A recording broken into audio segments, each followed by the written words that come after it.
எவன் சமூகத்துக்குள்ள இருக்கானோ, ப்ரேயருக்குள்ள இருக்கானோ, எவனுக்குள்ள தேவ பிரசன்ஸ், ஆண்டவருடைய பிரசன்னம் இருக்கோ, அவனுடைய வாழ்க்கையில் வாக்குத்தத்தங்கள் எல்லாம் வேகமாக நிறைவேறிக்கிட்டே வரும்.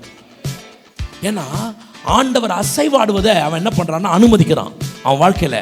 he is letting God to move in his life. அவனுடைய வாழ்க்கையில் அவர் அசைவாட, அவனுடைய வாழ்க்கையில் அவர் நன்மையை செய்ய அவன் தேவனை அனுமதித்து கொண்டே இருக்கிறான். என்னுடைய விருப்பத்தை விட தேவனுடைய விருப்பம் முக்கியமானதுன்னு நினைக்கணும். ஒரு ஆமென் சொல்லுங்க. சத்தமா ஆமென் சொல்ல கேட்கிறேன். பிரசன்னத்துக்குள்ள இருக்கிறவனுக்கு ஒன்று புரியும், என்னன்னா நாட் மை வில், என்னுடைய விருப்பம் அல்ல, தேவ விருப்பம் என் வாழ்க்கையில் நடப்பதாக. அப்ப பிரசன்ட்ல நான் எதுக்கு இருக்கணும்? எனக்கு கவனி எதுக்கு பிரசன்னத்துக்குள்ள இருக்கணும்? என்ன காரணம்? நான் ஜெபம் பண்ணும்போது பிரசன்னத்துக்குள்ள இருக்கிற நான், என்னை எந்த வஞ்சகமும் வல்லமையும் வீழ்த்தாமல், என்னை ஏமாற்ற முடியாமல் என் பாதையை தெரிந்தெடுக்க என்னால் முடிகிறது. See, everything has to connect with God. எப்போ தெரியுமா அது நடக்கும்? எப்போ ஒரு மனிதன் பிரசன்னத்துக்குள் இருக்கிறானோ அவனுக்கு நடக்கும். அவன் பிரசன்னத்துக்குள்ள இருக்க நான் வாழ்வது, நான் நடப்பது, நான் இசைவது அனைத்தும் பிரசன்னத்துக்குள்ள இருக்க நான் சொல்றேன், தோற்று போகிற சம்பவமே என் வாழ்க்கையில் நடக்காமல் பாதுகாக்க ஒரு தேவன் இருக்கிறார். சார் நீங்க போய் நிறைய வார்த்தை சொல்லணும்லாம் அவசியம் இல்லை சார். அவட்ட பயங்கரமா போய் கத்தி ஜெபம் பண்ணி கை தட்டி பாட்டு பாடி அதெல்லாம் ஒன்றும் இல்லை. நீ பிரசன்ஸுக்கு ஒப்பு கொடுத்துட்டனால, நீ சமூகத்துக்கு ஒப்பு கொடுத்துட்டனால நான் சொல்கிறேன், டெஃபினட்டாக உன் இருதயத்தின் எண்ணங்கள் எல்லாம் அவர் அறிகிறார். யாரெல்லாம் விசுவாசிக்கிறீங்க? கவனிங்க.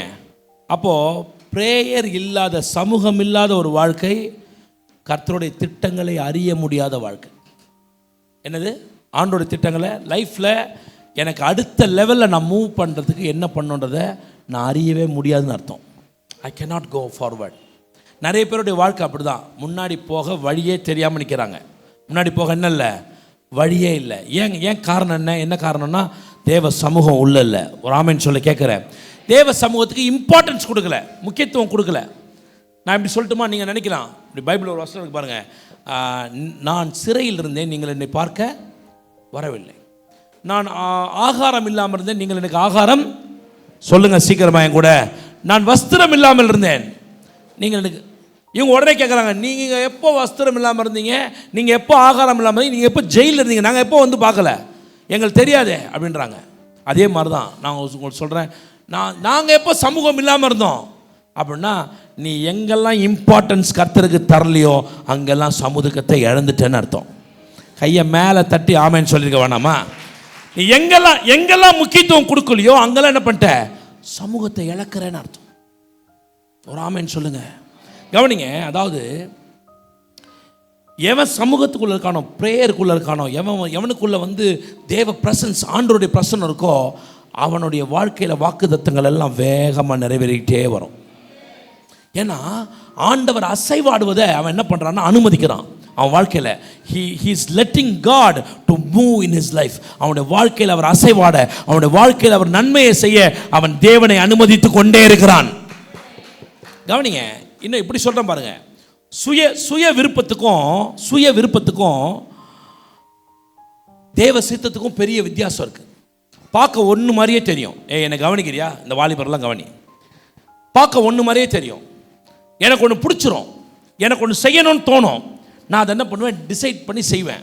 நான் கண்ணை மூடி ஜெபம் பண்ணும் போது கர்த்தர் பேசுகிற மாதிரியே தோணும். ஏன் அப்படி தோணுது? என்ன விஷயம்? ஏன்னா என்னுடைய எண்ணத்தில் நான் என்ன பண்ணுறேன், என் சுய விருப்பத்தை தான் முன்னாடி வச்சுருக்கேன்னு அர்த்தம். என் சுய விருப்பத்தை தான் I have kept my will, என்னுடைய சித்தத்தை, என்னுடைய சொந்த விருப்பத்தை நான் முன்னாடி கொண்டு வந்து வச்சுருக்கேன்னு அர்த்தம். என் முன்னாடி கொண்டு வந்து வச்சுருக்க விருப்பத்தை நான் உடைக்காமல், அதை எம்டி ஆக்காமல் நான் தேவ சித்தத்தை அறியவே முடியாது. அதனால தான் மைண்ட் ரொம்ப முக்கியம்னு. அதனால தான் மைண்ட் ரொம்ப அவசியமானது மைண்ட் தான். ஒரு ஆமேன் சொல்லுங்க. சத்தமாக ஆமேன் சொல்ல கேட்குறேன். அல்லேலூயா. நான் ஏன் இப்படி பேசுகிறேன்னு எனக்கே தெரியாது. ஏன்னா நான் எழுதுனதுலாம் வேறு. நான் ஏதோ யாருக்கோ ஒருத்தருக்கு பேசுகிறேன்றது எனக்கு புரியுது. எனக்கே கூட நான் பேசலாம். நான் ஒரு பெரிய தீர்மானம், ஒரு பெரிய டிசிஷனுக்கு நேராக போகிறேன். வாழ்க்கையில் ரொம்ப பெரிய டிசிஷன் எடுக்கிறேன். சரியான டிசிஷனாக இல்லையான்னு தெரியாது. I don't know. ஆனால் நான் நம்புகிறேன், என் ஆண்டவர் என்னோடு கூட இருக்கிறார்னு நம்புகிறேன். ஒரு ஆமேன்னு சொல்லுங்கள். சத்தமாக ஆமேன்னு சொல்ல மாட்டேறீங்க சார். அல்லேலூயா.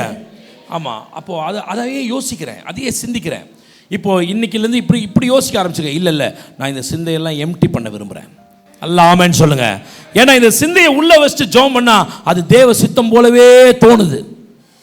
No no no no no, அதை உடைக்கணும். ஒரு ஆமென் சொல்லுங்க. சத்தமா சொல்ல கேட்குறேன் சார். அல்லேலூயா.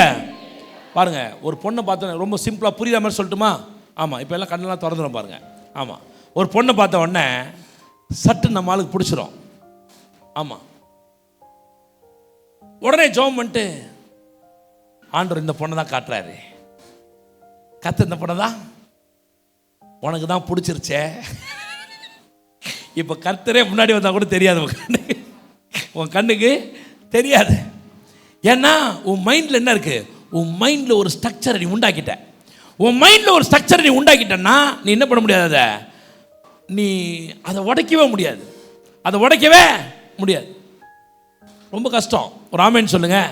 சத்தமா ஆமென் சொல்ல கேட்குறேன். அல்லேலூயா. அப்போ கவனிங்க, ஏன் சொல்றேன்? என்னுடைய விருப்பத்தை விட தேவனுடைய விருப்பம் முக்கியமானதுன்னு நினைக்கணும். ஒரு ஆமென் சொல்லுங்க. சத்தமா ஆமென் சொல்ல கேட்குறேன். பிரசன்னத்துக்குள்ள இருக்கிறவனுக்கு ஒன்று புரியும். என்னன்னா, நாட் மை வில், என்னுடைய விருப்பம் அல்ல, தேவ விருப்பம் என் வாழ்க்கையில் நடப்பதாக. நல்லா கையை உயர்த்தி ஆமென் சொல்ல கேட்குறேன் சார். சார் நீங்க பாருங்க, கவனிங்க. ஜெபம் எதுக்கு? why should I pray? 2 காரணம் 3 காரணம் இருக்கு. ஒரு முக்கியமான காரணம், எப்பொழுதும் நான் பிரசன்னத்தில் இணைந்து இருக்கேன். எப்போதும் பிரசன்னத்தில் இணைந்திருக்கு. அதுக்கு தான் ஜெபம்.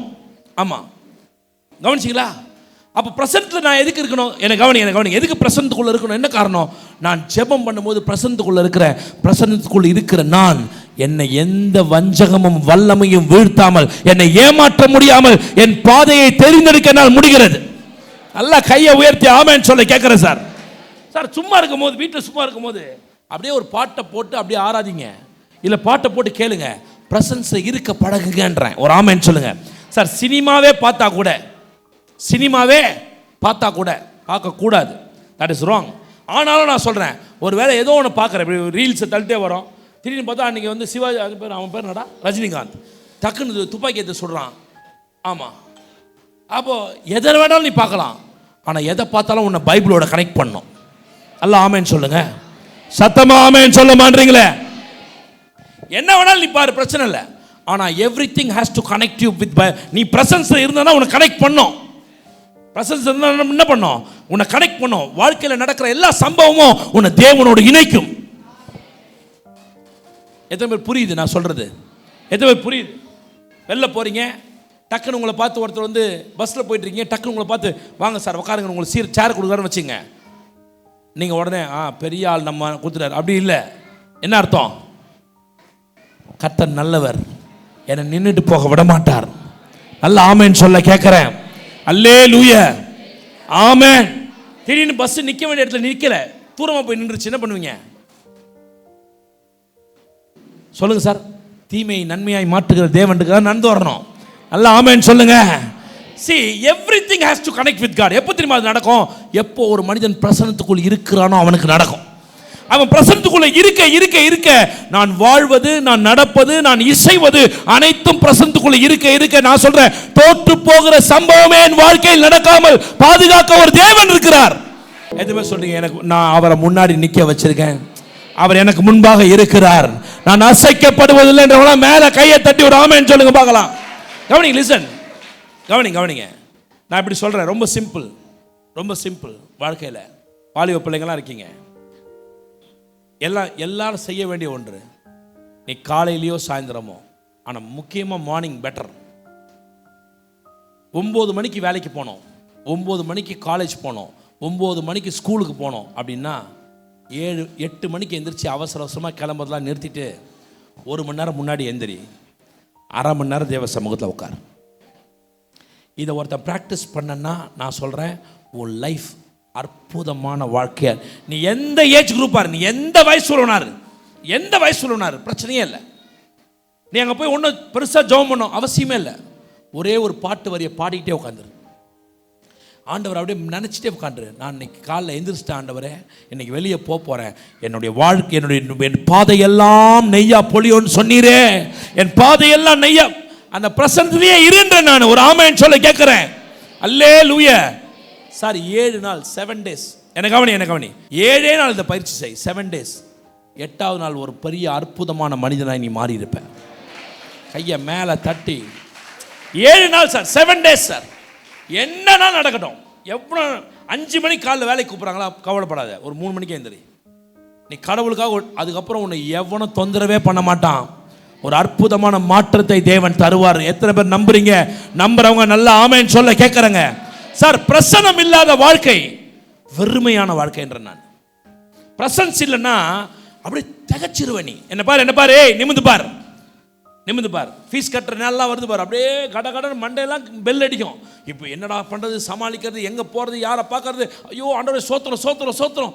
என்ன சோத்திரம். ஆமாம், கரெக்டாக காலையில் எழுந்திரிச்சு உக்காந்து ஒரு 1/2 மணி நேரம் தேவ சமூகத்தை ஸ்பெண்ட் பண்ணிப்பார். தேவ சமூகத்தில் உட்காந்துப்பார். என் தேவையெல்லாம் சந்திக்கிறவர் நீர், நான் வெட்கப்பட்டு போக விடமாட்டீர், தலை குனிய விடமாட்டீர், என்னை ஒரு நாளும் ஆண்டவரை தலை குனிந்து போக விடமாட்டீர், என் தலைகளை உயர்த்துகிறவர் நீர். அப்படி சொல்லி பாரு. ஒரு 1/2 hour அமைதியா. அதை ஒரு வேலை இல்லாதவன் இன்னைக்கு ஆரம்பி.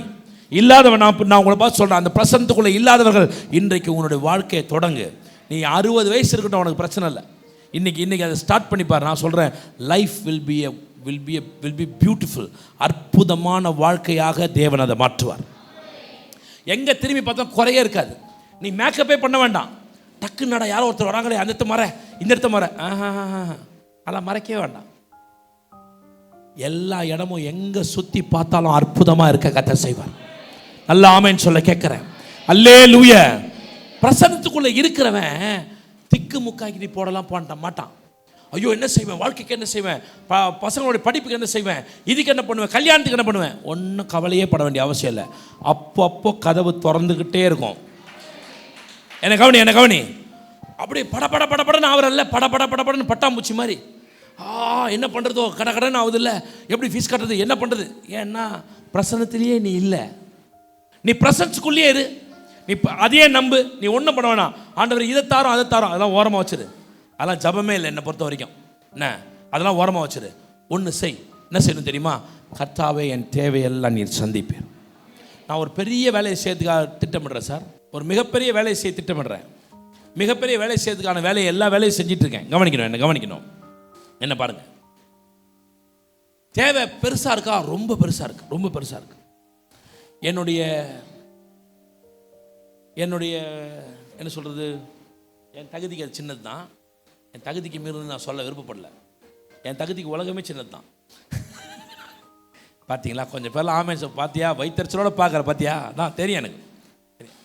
ஆமாம், நான் என் தகுதிக்குன்னு சொல்கிறத விட இப்படி சொல்கிறேன், எனக்கு இப்போ இருக்கிற இந்த பொருளாதாரத்தை பார்க்கும்போது நான் எதிர்பார்த்து காத்திருப்பது மிக பெருசு. பல கோடி ரூபா தேவைப்படும்னு நினைக்கிறேன். ஆமாம், ஒரு திருப்தி இருக்குது. என்ன தெரியுமா? தேவ சமூகத்தில் உட்காரும் போது, ஆண்டவரே, ஒரு காலம் இருந்துச்சு ஆயிரங்களுக்கு என்ன பண்ணுவனோ அப்படின்னு நினச்சிருந்தேன். இன்னொரு காலம் வந்துச்சு 10-15 வேணும் ஆண்டவரே அப்படின்னு யோசித்தேன். இன்னொரு காலம் வந்துச்சு லட்சங்களை பற்றி யோசித்தேன். பரவாயில்ல, இன்றைக்கி அதெல்லாம் தாண்டி கொஞ்சம் கொஞ்சமாக வளர்ந்து கோடிகளை பற்றி யோசிக்க வச்சு, கஞ்சத்தனமாக கொஞ்சம் பேர் கை தட்ட மாட்டேன், உனக்கெல்லாம் ஒன்றும் வராது பார்த்துக்க. கவனி, யோசிக்க வச்சிருக்காருல்ல, அதுவே பெரிய விஷயம் சார். இல்லை என்ன பண்ணுவோம், போனோன்னே 7 கோடியா வேணான்னு திரும்பி வந்திருப்போம்.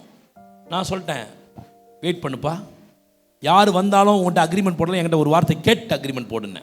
ஆமேன்னு சொல்லுங்கள், சத்தமாக ஆமேன்னு சொல்ல கேட்குறேன். அது ஒரு பெரிய போல்ட்னஸ் வேணும் சார். ஆமாம், அப்போது அப்படி இருக்குது, மனசுக்குள்ளே அப்படி இருக்குது. ஆமாம், இன்னும் வேறு ஒரு பிளானை நானும் பாஸ்டமாக பண்ண ஒரு வாரமாக அதை பேசிகிட்டு இருக்கோம். அதுவும் பெரிய பட்ஜெட்டு, மிகப்பெரிய பட்ஜெட். அப்புறம் இன்னைக்கு காலில் அப்படியே ஒரு குழப்பம் இருந்துச்சு மனசில், அப்படியே ஒரு மாதிரி சக்க. நான் அப்படியே கண்ணை மூடினேன். நான் என்னை வெட்கப்பட்டு போக விட மாட்டேன், உம்முடைய பாதைகள் எல்லாம் நெய்யாய் பொழியும்படி செய்வேன். ஒரு ஆமேன்னு சொல்லுங்கள். ஆமாம், அதனால் எனக்கு பாதையை பற்றி கவலையே இல்லை. ஆண்டவர் ஒரு ரூட்டில் கொண்டு போயிட்டாருன்னா அதில் கோடி என்ன எவ்வளோ இருந்தாலும் அவர் கொடுக்க வல்லவர். இல்லைன்னா என்னை கொண்டு போக மாட்டார் சார் அங்கே. நான் நம்புகிறேன். ஒரு ஆமேன்னு சொல்லுங்கள். அப்போது பதட்டம் இருக்கா? இமி அளவு கூட இல்லை, அளவு கூட பதட்டம் இல்லை, கொஞ்சம் கூட பதட்டம் இல்லை, ஒன்றும் பிரச்சனை இல்லை. எல்லாம் சரியான நேரத்தில் முடியும். கையை உயர்த்தி ஆமேன்னு சொல்லணும் சார். அப்போ கவனிங்க, பிரசன்னம் தான் முக்கியம். பிரசன்ஸை என்ஜாய் பண்ண பாருங்க. தாவீது கவனிங்க, பிரசன்ஸில் இருக்கிறவன் பாவம் செய்ய மாட்டான்னு நான் சொல்ல, தப்பு செய்ய மாட்டான்னு நான் சொல்ல. பாருங்க, இவனை திட்டின தப்பா ரைட்டா? நீங்களாம் பார்த்தீங்க, திட்டினது தப்பா ரைட்டா? உன்னையெல்லாம் பாரு, இப்போ ரைட்டா தப்பா? பாருங்க, அப்போ ரைட்டா தப்பா? தப்பு தான். ஆனால் நான் சொல்கிறேன், உங்களை எப்படி தெரியுமா அவர் கிளென்ஸ் பண்ணுறாரு? எடுங்க என் கூட ரோமன் நிருபம் 6 டக்குன்னு எடுங்க, வேகமாக வாங்க. 22. இப்பொழுது நீங்கள் என்ன கவனிங்க, இப்பொழுது நீங்கள் பாவத்தினின்று விடுதலையாக்கப்பட்டு தேவனுக்கு அடிமைகளானதினால் பரிசுத்தமாகுதல் உங்களுக்கு சத்தமா பரிசுத்தமாகுதல் உங்களுக்கு கிடைக்கும் பலன். அப்படின்னா இங்க கிரீக்கில் எப்படின்னா, இந்த பரிசுத்தமாகுதல் இருக்குல்ல, அப்படின்றது என்னன்னா கண்டினியூஸ் டென்ஸ், ஆகிட்டே இருக்கான். பரிசுத்தம் என்ன பண்ணுது? ஆகிட்டே இருக்கு, கழுவிட்டே இருக்கான். ஒரு ஆமேன் சொல்ல கேட்குறேன், சத்தமா ஆமேன் சொல்லுங்க சார். இப்போ நான் இப்படி சொல்கிறேன், டக்கு நான் ஒரு தப்பு பண்ணிட்டேன், திரும்பின உடனே என்னை பரிசுத்தப்படுத்துறாரு. ஒரு ஆமேன் சொல்லுங்க. டக்குன்னு என்னை கழுவுறார். சத்தமா ஆமேன் சொல்ல கேட்குறேன். அல்லேலூயா. இது கண்டினியூஸாக என் வாழ்க்கையில் நடந்துக்கிட்டே இருக்கு. என் வாழ்க்கை என்ன பண்ணுது? நடந்துக்கிட்டே இருக்கு. முதல்ல இப்போ இது எப்போ தெரியுமா புரியும்? எனக்கு கவனிங்க, இது எப்போ தெரியுமா புரியும்? எவன் பிரசன்னத்துக்குள்ளே இருக்கானோ அப்போ தான் புரியும். பிரசன்னம் இல்லாதவனுக்கு எப்போ என்ன புரியாதுன்னா, நான் தப்பு செஞ்சிட்டான்னா ஒரு பாவின்ற மனநிலைக்கு வந்துடுவான், குற்றவாளின்ற மனநிலைக்கு வந்துடுவான். என்னை குற்றவாளின்ற மனநிலைக்கு வரானோ அவன் உருப்படாமல் போகிறான்னு அர்த்தம். அல்ல ஒரு ஆமேன்னு சொல்லுங்க. என்ன சொல்ல வர? What I would like to conclude, என்ன சொல்ல வரேன்? தேவ பிரசன்னத்தை விரும்பு. பிரசன்னத்தில் இருப்பதற்காக ஒன்று என்ன பண்ண? ஒன்று அர்ப்பணி. பிரசன்னத்தில் இருப்பதற்காக ஒன்று அட்லீஸ்ட் ஒரு அரை மணி நேரம். எவ்வளோ நேரம்? எல்லாம் சொல்லுங்கள், எவ்வளோ நேரம்? ½ அன் ஹவர். ஒன்றும் பேச வேண்டாம், ஒன்றும் பெருசாக அப்படியே போய் உக்காந்து, ஆண்டவரே நீர் நல்லவர், நீர் என்னை விடுவிக்க வல்லவர், என்னை ஆசீர்வதிக்க வல்லவர், என் குறையெல்லாம் நீக்க வல்லவர். இவ்வளோ போதும். இவ்வளோ போதும். இந்த லிமிட் போதும். இதுக்கு மேலே ரொம்ப பெருசாக போக வேண்டாம். அதுக்கப்புறம் போக போக நீயே கற்றுப்ப. ஆனால் ½ அன் ஹவராவது ப்ரெசன்ஸில் இருக்கணும். இன்றைக்கி ஒரு தீர்மானத்தோடு தான் போக போகிறேன். யாரெல்லாம் தீர்மானம் பண்ண விரும்புகிற? நான் சொல்கிறேன், இந்த தீர்மானம் ரொம்ப நல்ல தீர்மானம். உன் வாழ்க்கையே பிரைட்டாக பிரகாசமாக மாற்றிடும். ஒரு நாளைக்கு அரை மணி நேரமா அப்படி நினைக்காத. மீதி இருக்கிற 23.5 மணி நேரமும் அற்புதமாக மாறும். ½ அன் ஹவர் வித் காட், தேவனோட அரை மணி நேரம், 23.5 மணி நேரங்களும் அற்புதமாய் மாறும். அல்லேலூயா.